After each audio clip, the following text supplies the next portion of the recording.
Hey everyone, Jen and Adam here. We did something pretty cool a couple weekends ago. We had a floral retreat on the farm. The floral retreat was geared around creating large-scale, nature-inspired installations here on the farm. In fact, we converted this entire barn space into a secret garden. It was absolutely magical. We want to share some of that footage with you and show you some of the behind the scenes to make you feel inspired, and maybe you can work to create something like this yourselves.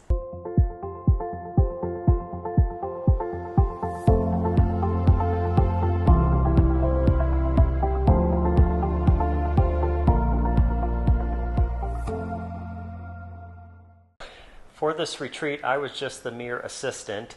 Jen led this, but I got the task of hanging this big log behind us. You can kind of see it hanging behind us. And this is a log that we found in our timber, and I just drilled holes through it and tied the rope through it. I was laughing because I was like, it took 4 employees 12 hours to hang that, and then I wasn't here when it got hung, and Adam's like, no, it was like three people, yeah. 1 hour max. I was like, no way, no way. It's got to have a better, bigger story, because this thing is absolutely massive. How many feet long do you think it is? It's probably about 20 feet long. It's incredible. So we usually use this log to have a hanging installation for our farm to table dinners. But for our floral retreat, it provided the perfect suspended installation. The whole thought behind the suspended installation that we did was that it was going to be kind of the focal point for the shared dinner we were going to do for the floral retreat on day 2. Mm-hmm. But it was one of the first things that we did at the floral retreat, and it blew everyone's mind, and they had an amazing time putting it together. It was really cool. Yeah. And this was our floral retreats are really small groups, so this was a nice small group of people that we got to, everybody got to know each other. It was really nice. We came up with a color palette before we started, and the colors that we used, it was incredibly verdant. We used 4 different types of greenery. Mm-hmm. We had a lot of texture with the greenery, very verdant.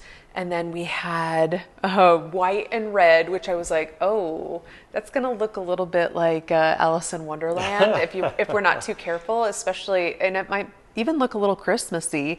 You know, we had the green, white, and red. It can look a little bit a certain way, you know. You had some other colors that threw in that just... And actually, it was your suggestion. Adam's like, I think we should throw in peach and we should throw in orange. So that was our color palette. And throwing in that muted peach and orange just enhanced the nature-inspired design. But when we were still looking at it, especially with those deep reds and blush was in there too. Mm-hmm. We had blush in there. But with some of the blush and the burgundies and the reds that were used in there, it did have kind of an element of looking something a little bit kind of holiday-esque, right? It looked I really... thought it looked pretty fall. It looked fall, but I don't know.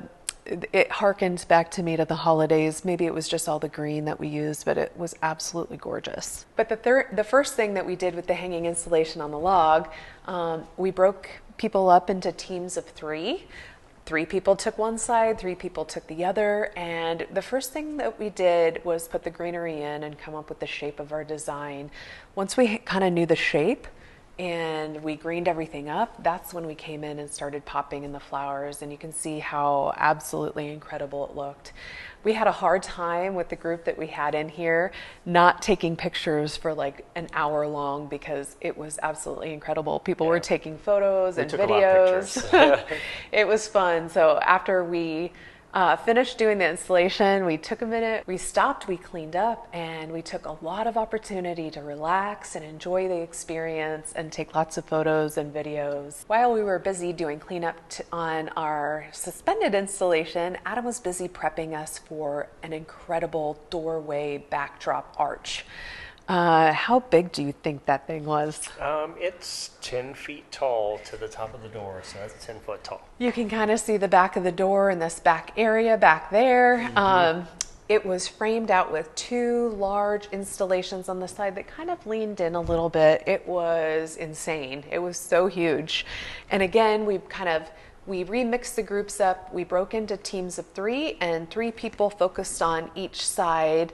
And I kind of had a little bit of oversight helping them put some of the greenery in place. For this step, there was a lot of ladder work, and I don't usually like to go up on a ladder, but for this, no problem. We did one once where it was 20 foot, and that gets a little bit more serious. But it was fun to get up on the ladder, participate with the team, and kind of instruct.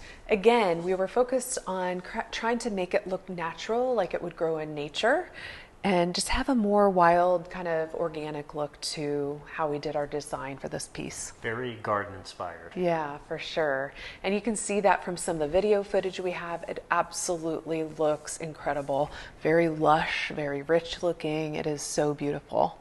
And again, after we had it done, we cleaned everything up, and everybody was just in awe that they had created such a masterpiece. So it was really fun, especially to have the hanging installation done. And we were in awe too, because you can accomplish a lot when you have 10 and 11 people working on something together. So it was really nice. Yeah, and I think that was the big takeaway is if you are looking to do anything big like this, you definitely have to have a team of people.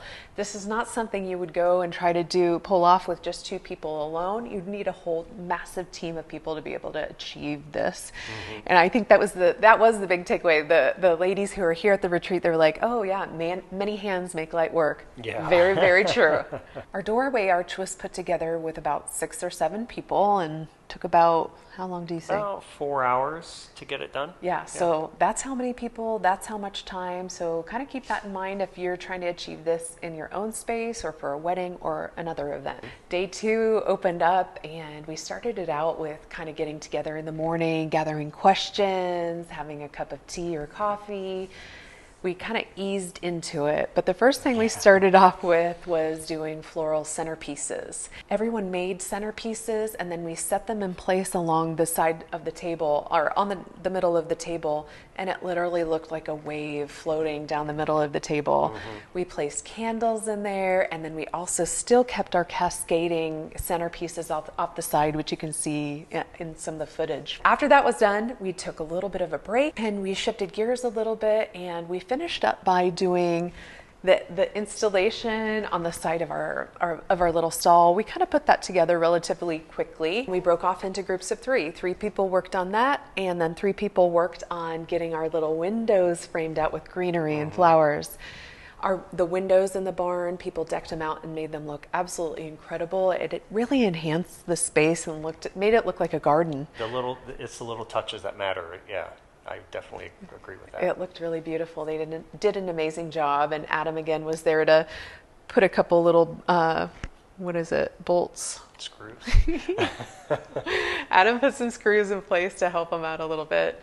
And then while they were working on that, the other team worked on getting this arch done on the side of our little converted horse stall. The last thing we did to end up the day, we ended the day by making flower crowns that we were going to wear while we had our dinner. And man, we looked amazing in our flower crowns as we were sharing our meal. We did our flower crowns. We ended up breaking for a little bit so that we could prepare and set up the meal and get the table set and do the rest of the setup process for that.